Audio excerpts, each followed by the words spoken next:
8월 3일 목요일입니다. 오늘은 에베소서 5장 15절부터 6장 9절까지 말씀. 성령 충만이 무엇인가요? 라는 제목입니다. 성령 충만이 무엇인가요? 에베소서는 사도 바울이 로마 감옥에 있는 동안 에베소 교회에 보낸 편지라 그랬죠. 에베소 교회는 사도 바울이 한 3년 정도 사역을 했어요. 오랜 동안. 그리고 갑작스럽게 인사도 제대로 나누지 못하고 폭동을 피해서 불이 나게 다른 곳으로 가면서 헤어진 교회입니다.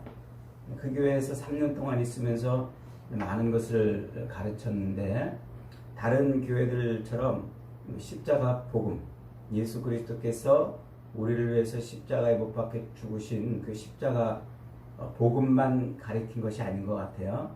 오늘 이 에베소서의 내용을 보니까 굉장히 아주 수준 있는 그리고 내공이 깊은 그런 말씀이에요.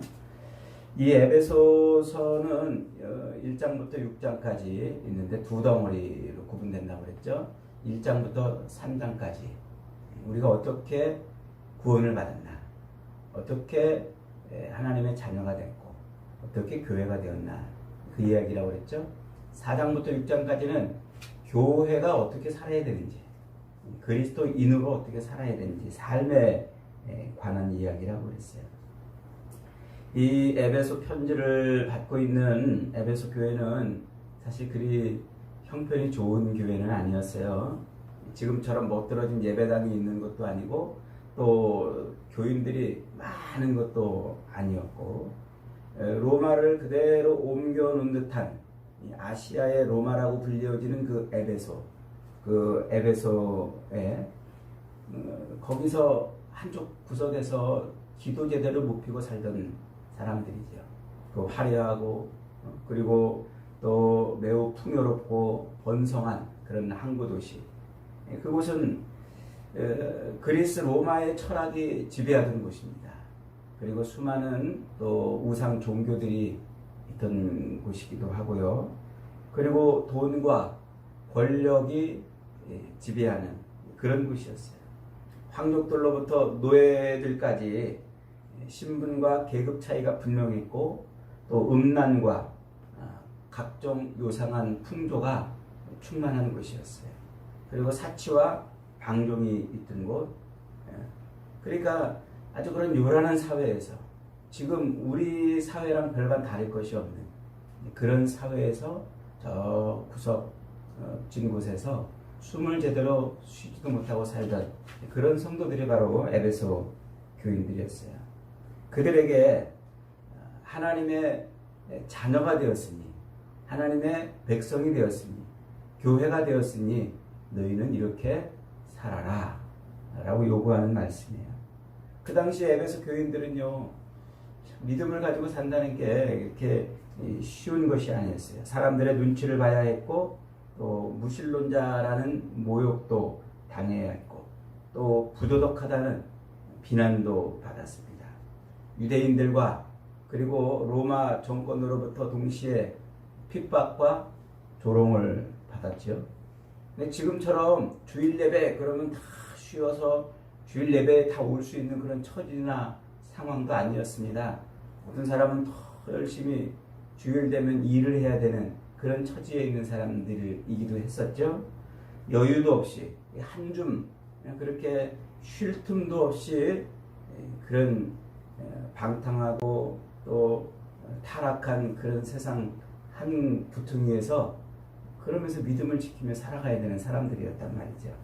바울은 그런 상황, 그런 사회 속에 살고 있는 성도들에게 그리스도의 장성한 분량이 충만한 데까지 이르러 온전한 사람이 되는 것, 그게 성도고 그게 교회라 이렇게 지금 말을 하는 거예요.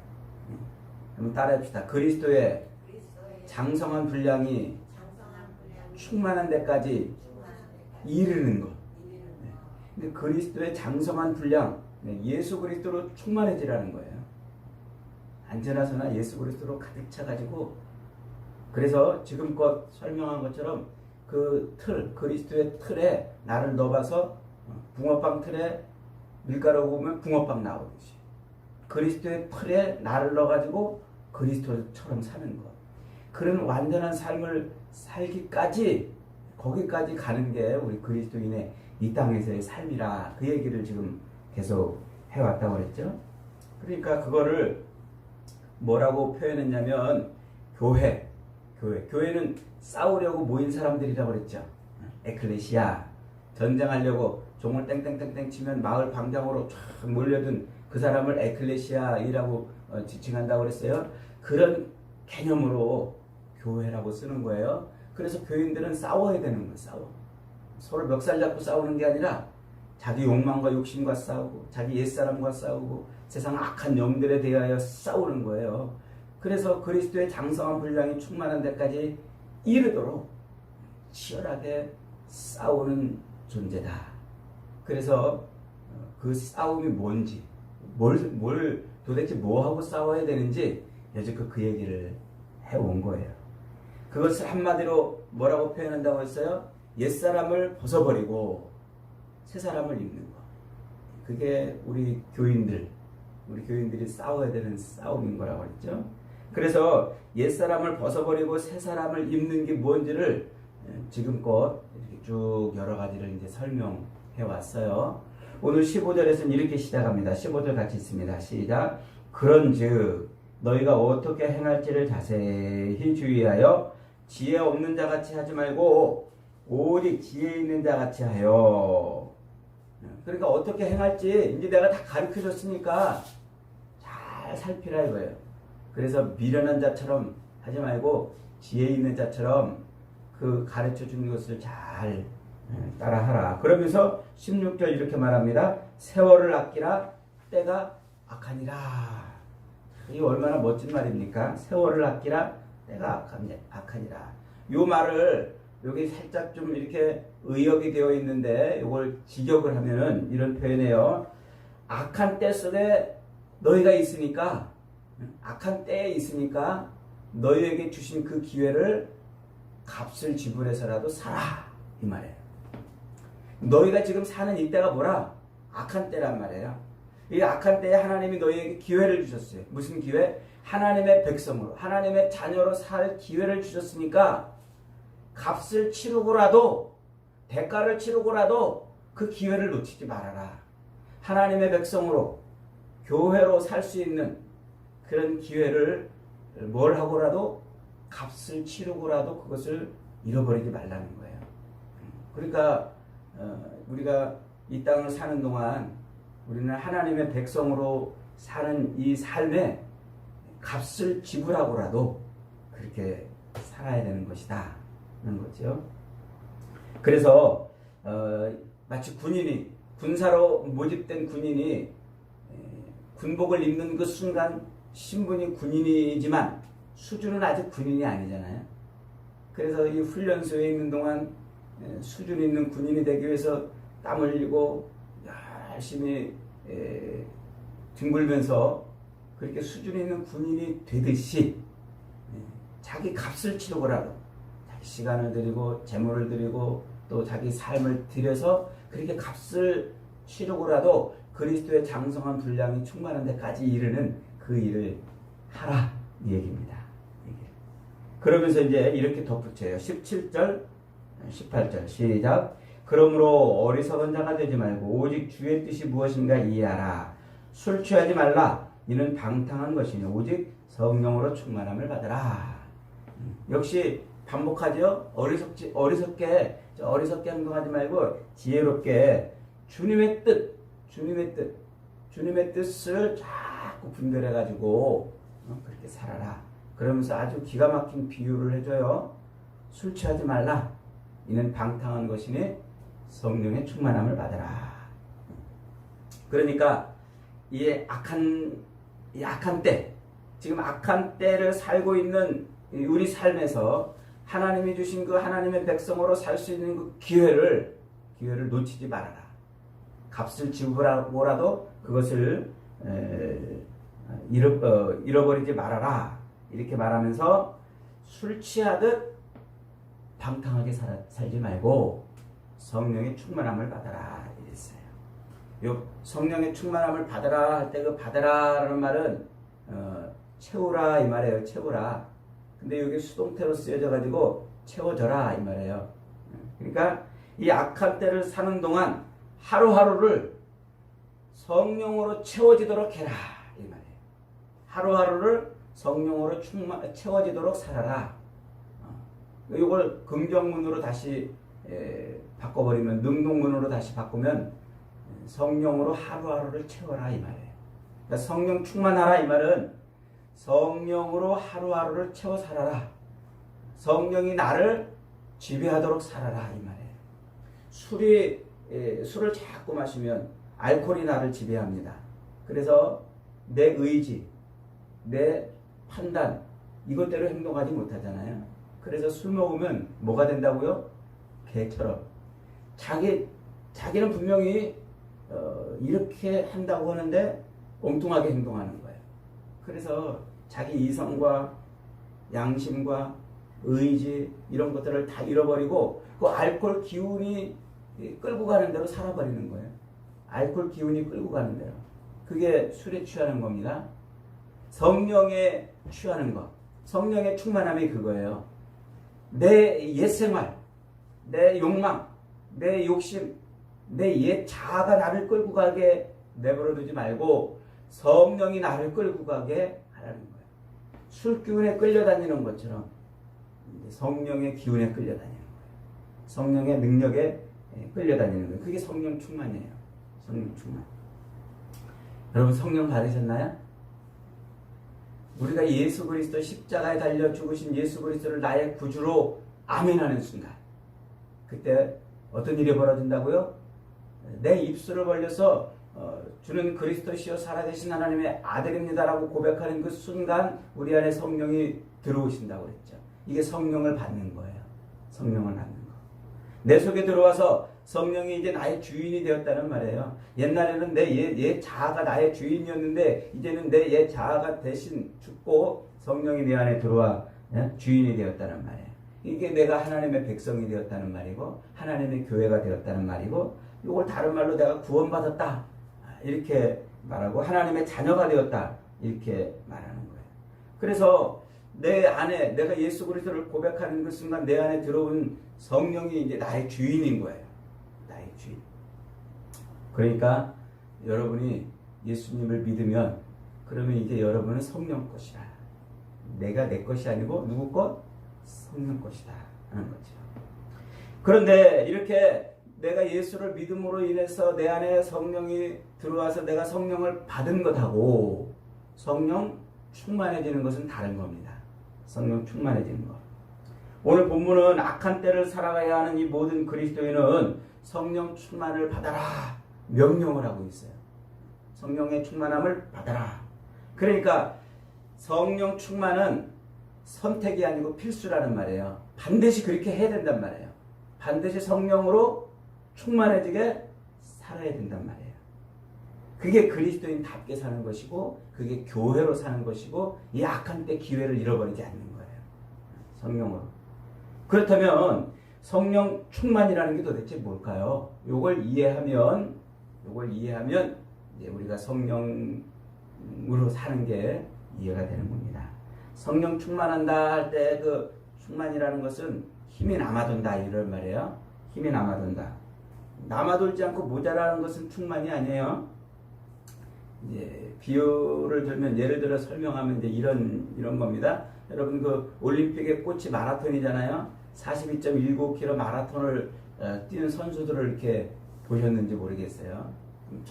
선수들이 그냥 혼신을 다해서 42.19km를 뛰고 결승선에 탁 들어오면 선수들이 어떻게 해요? 금방 막 방방 떠가지고 하늘을 날처럼 이렇게 하는 선수 없어요.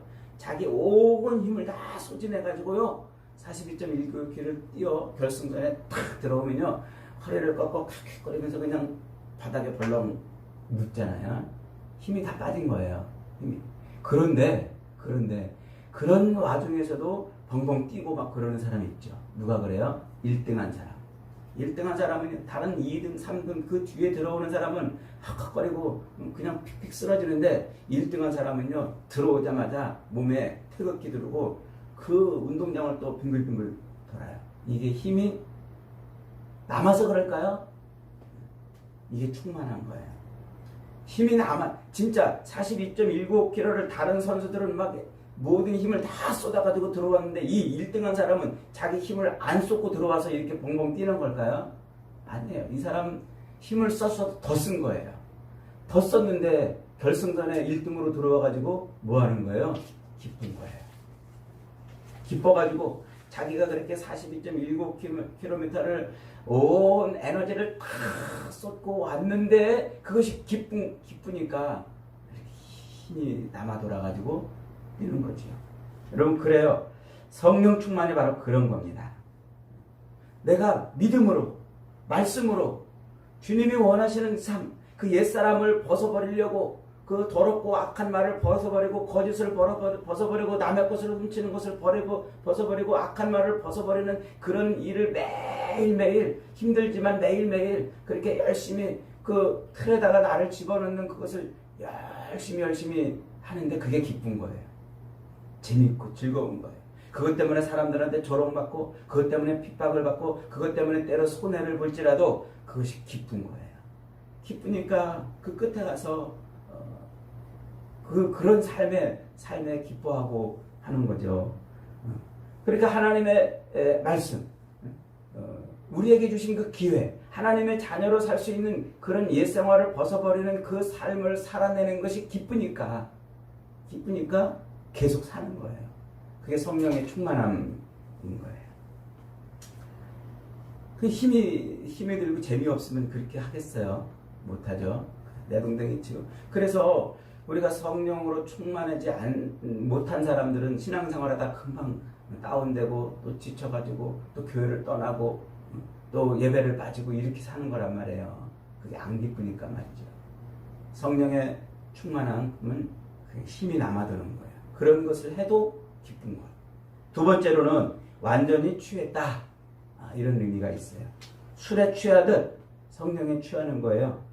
술에 취하면 자기 이성과 자기 생각과 자기 의지대로 몸을 가누지 못하지요.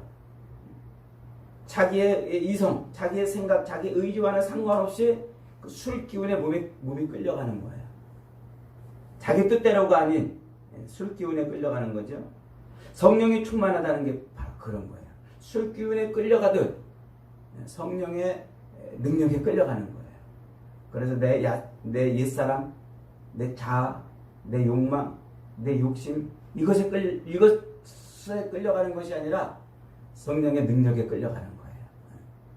그래서 성령이 나를 끌고 가는 대로 끌고 와요. 그런데 중요한 게 있어요. 그게 뭘까요? 성령은 바로 이 성경 말씀의 영이에요. 말씀이에요. 그러니까 우리가 성령에 끌려가기 위해서는 뭐에 충만해야 돼요? 성경 말씀에 충만해야 돼요. 말씀을 늘 읽고 묵상하고 말씀을 늘 붙들어야 돼요. 그렇게 성령은 말씀의 영이시기 때문에 술을 자꾸 먹으면 술에 취하듯 하나님의 말씀의 성경을 자꾸 먹으면 성령에 취하는 거예요. 여러분 성경 말씀을 붙들지 않고 성령에 취할 수 있는 방법이 없어요. 성경 말씀을 먹지 않고 성령의 충만함을 받을 수 있는 방법은 없어요. 그건 가짜예요. 어디 가서 집회해가지고 성령 받았네, 성령 충만해가지고 이래가지고 막 방언하고 이러는 거 다 가짜예요. 그거는 그러는 것처럼 쇼하는 거예요. 하나님의 말씀인 성경에 붙들리지 않고는 성령에 붙들릴 수가 없어요. 성경은 성령의 책이고 성령은 오직 성경에만 붙들리기 때문에 그래요. 그래서 오늘날 우리 성도들이 하나님의 성령에 붙들리려면 늘 성경을 술을 먹으면 술 기운에 사로잡히듯 성경을 매일 먹으면 성경에 사로잡히는 거예요. 그게 성령 충만해지는 비결입니다. 그런데 이 말씀, 성경 말씀을 늘 먹을 때 이것이 말씀을 그냥 우리가 읽는다고 먹는 게 아니에요. 이것을 아무리 그냥 앉아가지고 읽는다고. 여러분 성경 읽어가지고요 엉뚱한 소리 하는 사람들 많아요. 도올 김용옥이라고 있죠. 그 헛소리하는 텔레비 나와가지고 헛소리하는 그 빡빡 대머리 아저씨. 성경을 저보다 더 많이 읽었대요. 저도 성경 많이 읽었는데 저보다 더 읽었대요. 근데 뭐예요? 헛소리예요. 성경이 읽는다고 되는 게 아니에요. 그리고 성경을 열심히 읽어가지고 또 이단 소리하는 그런 사람들도 많잖아요. 그래서 사도 바울은 지금 성령 충만함을 받는 그 비결이 바로 이 하나님의 말씀에 있는데, 그 말씀이 어떻게 성령 충만으로 연결되는지 그 비결을 세 가지로 우리에게 가르쳐주고 있어요. 첫째로 19절입니다. 같이 있습니다. 19절 시작. 시와 찬송과 신령한 노래들로 서로 화답하며 너희 마음으로 주께 노래하며 찬송하라. 그럽니다. 이 말이 뭐예요? 하나님을 예배하는 거예요. 하나님을 예배. 우리가 성경을 읽고 성령의 충만함을, 성령의 이끌림을 받는 그런 삶을 살려면 가장 중요한 게 뭐예요? 예배예요. 하나님을 경외하는 예배예요. 예배를 통해서 우리 육신의 눈이 아니라 성령과 말씀의 눈으로 세상을 살피고 내 자신과 일상을 살피고 내 곁에 있는 사람들과 사회와 세상의 우주에 충만한 하나님을 보는 겁니다. 그래서 성령의 충만함을 받으려면 뭐에 붙들려야 돼요? 예배에 붙들려야 돼요. 예배를 드리는 습관이 있어야 돼요. 그래서 예배의 즐거움에 취하고 또 찬양의 향기에 취하고 늘 예배에 붙들려야 돼요. 성경을 아무리 많이 읽어도 예배하지 않으면 그 성경 말씀을 인해서 성령의 지배를 받을 수가 없어요. 우리 교인들 중에도 교인이라고 하면서도 술집에 가는 것이 늘 습관인 사람이 있잖아요. 직장 다니고 또 학교 다니는 것이 습관이 되어 있는데 예배 드리는 건 습관이 안 돼 있어요. 그런 사람들은 성령 충만을 받을 기회들이 자꾸 없는 거예요. 컴퓨터와 또 드라마, 텔레비에 이런 거는 늘 빠져 있는데, 주식값 오르고 내리는 것은 늘 관심 두는데, 유튜브 보는 것은 아주 익숙한 습관이 되어 있는데 예배 드리는 것은 아주 힘들어하는 교인들이 있어요. 트로트 가요는 막 줄줄줄줄 입에서 나오는데 찬송은 입에서 안 나오는 사람들이 있어요. 그런 사람들은 뭐가 안 돼서 그래요? 예배를 드리는 습관이 안 돼서 그래요. 예배를 자꾸 사모해야 돼요. 예배를 자꾸 드려야 돼요. 성령 충만을 받기 위해서는, 이 살아계신 하나님의 말씀은, 이 성경이 성령을 통해서 나를 지배하는 그런 충만함으로 오기 위해서는 예배에 붙들려야 돼요. 예배를 고리타분하게 생각하면 안 돼요. 예배를 아주 우스운 걸로 생각하면 안 돼요. 이 레위기는 제사에 대한 예법을 가리키는 책이죠. 그 레위기 제사가 5가지 있어요. 번제, 소제, 속제제, 화목제, 속건제. 이 5가지 제사는 오늘날 예수 그리스도를 통해서 완성이 되고 성취가 됐어요. 그래서 예배의 모형이에요. 우리가 예배를 드릴 때 그 제사의 그 마음을 가지고 예배를 드려야 돼요. 자기를 다 태우고, 그리고 소제를 드릴 때는 하얗게 소제라는 말이 하얗게 드린다 이 말이에요. 소복 입는다, 하얀 옷을 입는다 그 말이잖아요. 그러니까 가루를 빻아가지고 하얗게 만드는 거예요. 그 예배를 드릴 때는 나의 모든 것이 다 부서져야 돼. 근데 우리 예배 드릴 때 와가지고 그냥, 어떤 사람은 예배 드릴 때 추리닝 입고 오는 사람도 있어요. 저는 속상해요. 안타까워요. 목회자로서. 여러분 생각해 보세요.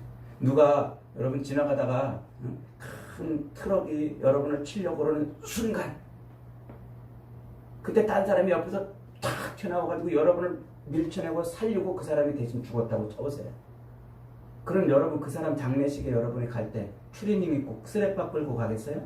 나를 대신해서 죽어줬는데 어떻게 가겠어요?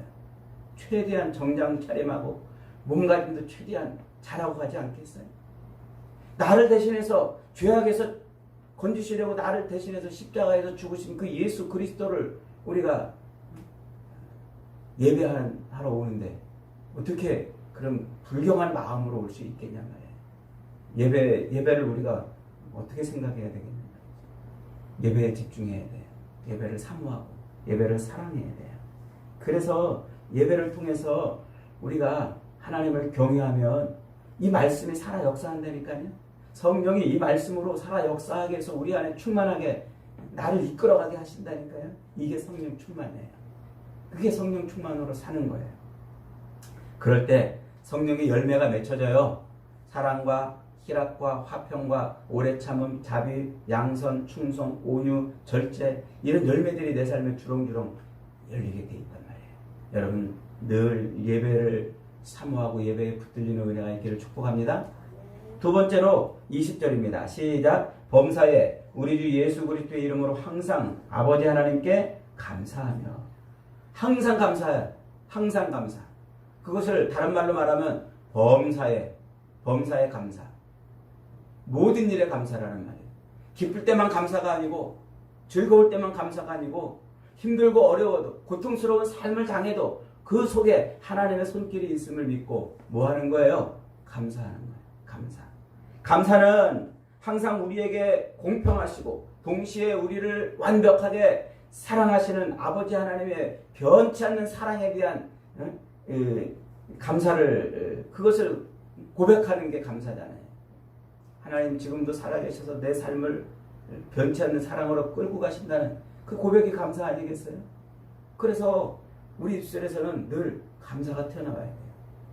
성경을 읽고도 늘 삶을 고통스러워하고 성경을 읽으면서도 예배드린다고 하면서도 아이고 왜 내 인생은 이렇게 비비 꼬이고 이렇게 안 풀리나 늘 원망하고 불평하고 탄식하는 그 입술에는요 하나님의 은혜가 임하지 않아요. 그래서 항상 감사. 좋아요. 여러분 늘 감사가 넘치시기를 바랍니다. 세 번째로 21절입니다. 시작. 그리스도를 경외함으로 피차 복종하라. 그리스도를 경외함으로 피차 복종하라. 이 피차라는 말에 동그라미를 쳐놓으세요. 피차. 다른 사람들과 관계 속에 있다는 거예요. 다른 사람들과 관계 속. 그리스도를 경외함으로 목사님에게만 복종하는 게 아니고 교회 장로님에게만 복종하는 게 아니고 아내에게도 복종하고 남편에게도 복종하고 자식에게도 복종하고 직장의 위 상사에게도 복종하고 아랫사람에게도 복종하고 그래서 관계 속에서 다른 사람들과의 관계 속에서 누가 내 주인인 것을 드러내라고요? 하나님이 내 주인인 것을 드러내라고요. 그게 의라고 그랬잖아요. 우리의 의는 관계 속에서 우리가 있어야 될 그 모습 그대로 나를 드러내는 것이 의라고 그랬잖아요. 그래서 우리는 다른 사람과의 관계 속에서 그렇게 하나님이 내 인생의 주인이고 통치자인 것을 그렇게 드러내는 거예요. 그게 피차 복종하는 거예요. 피차. 그리스도를 경외함으로 피차 복종한다는 것은 주님이 내 인생의 주인 된 것을 고백하는 거예요. 그리고 내가 그리스도의 사랑에 빚진 자인 것을 다른 사람을 사랑함으로써 드러내는 거예요. 그게 안 되면은요, 예배가 공연불해요.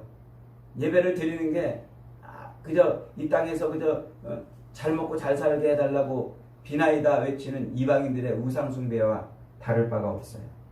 그리고 예배 피차 복종한다는 것은 그리스도의 사랑을 따라서 내가 그렇게 은혜를 받았기 때문에 나도 그렇게 산다 하는 것을 말하는 거예요.